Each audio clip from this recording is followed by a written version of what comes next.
We're here in front of the office of Liberal ethics lawbreaker Anita van den Belt. She's also a member of the Ethics Committee. The Ethics Committee will meet on Wednesday of next week to decide on hearings into Justin Trudeau's guilty verdict regarding the SNC-Lavalin corruption scandal. Just a quick recap. SNC-Lavalin is charged with tens of millions of dollars of bribe and over $100 million in alleged fraud. The company, instead of facing trial, attempted to get the Prime Minister to interfere and halt the proceedings so that they could avoid criminal culpability.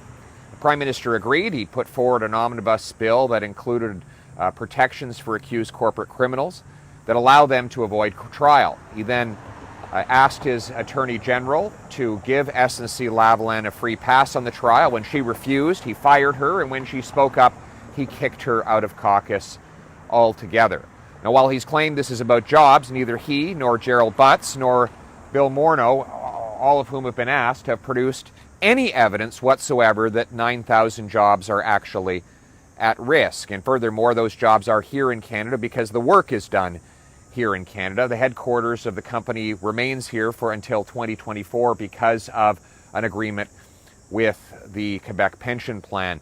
Therefore, we know this was not about jobs. It was about protecting a Liberal Link corporation which had given over $100,000 in illegal donations to the Liberal Party of Canada. Now, the Ethics Commissioner has found Prime Minister Justin Trudeau guilty of violating Section 9 of the Ethics Act, guilty of improperly influencing his Attorney General in order to advance the private interests of this Liberal-linked corporation. However, the Ethics Commissioner has noted that over 9 witnesses say they have additional evidence that they wish to present in these proceedings, but they've been prevented from doing so. Why? Because the Trudeau government has refused to waive cabinet confidences.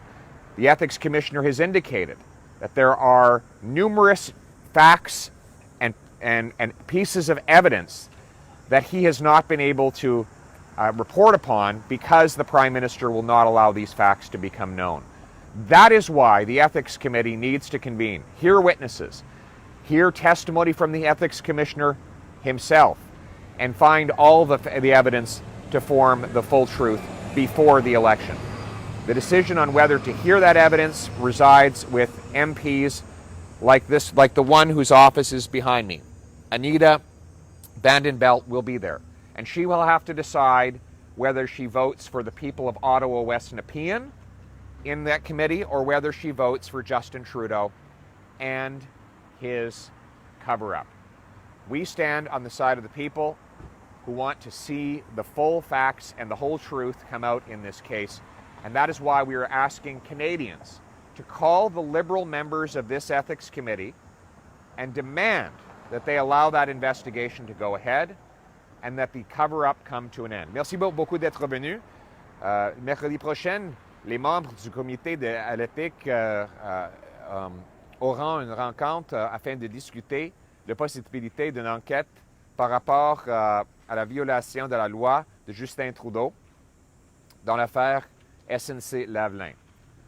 Nous revendiquons que les députés, y compris Mme van der Belt, votent en faveur d'une enquête pour permettre au commissaire de l'éthique à présenter tous les faits liés à cette affaire. Il a déjà annoncé qu'il y a 9 témoins qui ont dit avoir des preuves, mais qui ne pouvaient pas le partager à cause des contrôles et des contraintes que le gouvernement Trudeau leur a imposées.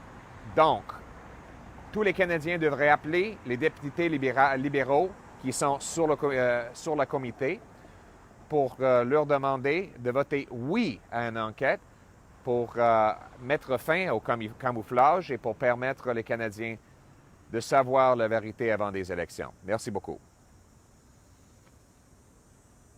What kind of information are you hoping that the Ethics Liberals on that committee decide not to invite Mr. Dion to testify? Well, Commissioner Dion has said he has not been able to complete his mandate because at least 9 witnesses told him they have additional evidence that they were not able to provide because the Trudeau government refused to grant them permission to do so. If Liberal MPs, under the direction of Justin Trudeau, vote against hearing from the Commissioner, then it is proof positive that this is a cover-up. If you talk to a lot of just average Joes outside the Ottawa bubble, they say that this whole SNC affair is just an Ottawa issue, that they don't really care that much about it, that it's just one violation by the Prime Minister, but overall they think he's still doing an okay job. How much do you think this is going to play out during the election, and what are you hearing from your constituents about whether or not they care about it, and whether the strategy by Conservatives to push the SNC forward is working? Well, I'm not hearing what you're hearing. Who's told you that? Lots of people, when you talk to them, they say that. Really? Where? Ottawa, Toronto, Montreal. I was out last week and all of my friends, it was a group of 10 people, they all said, meh, don't care that much about it. Well, I suspect the people you hang around with are not representative of the whole country because, frankly, Canadians have been outraged by Justin Trudeau's corruption in this SNC-Lavalin affair. This is a Prime Minister who has personally interfered and illegally interfered to halt the criminal prosecution of a Liberal-linked corporation. I can tell you I've been across my constituency the last few days, and my constituents are saying the exact opposite of what you say you're hearing. Just on another subject, I'm going to ask you about Jack Letts, known as Jihadi Jack. His UK citizenship was revoked, now leaving him with Canadian citizenship. What do you hope the Canadian government does for this gentleman? Nothing. Conservatives will not seek to bring Jihadi Jack back to Canada. And if the Trudeau government is contemplating helping Jihadi Jack come to Canada, we urge him to stop those attempts now. Why? Jihadi Jack went to a ISIS war zone, apparently out of sympathy with that terrorist organization. It is a terror death cult whose sole purpose was to carry out unspeakable cruelty on the people of the Middle East and to carry out terrorist attacks elsewhere around the world. It is not the job of the Canadian government or the Canadian taxpayer to now come to his rescue after he's been caught. There has been question, and his parents have said that he was not at that camp, but do you not believe in any type of, I don't want to say change of heart, but reform, and that if he did come back, that either he could be prosecuted here? I mean, that's another option, isn't it? Conservatives are not going to seek to bring Jihadi Jack back to Canada, I can say that much. Even for prosecution? He is being held right now, and frankly, we think that he is responsible for his own actions, and it is not the job of the Canadian government to come to his rescue. Do you think it's the job of the Canadian government to be in a position like the UK to be withdrawing citizenship for people who have dual citizenship?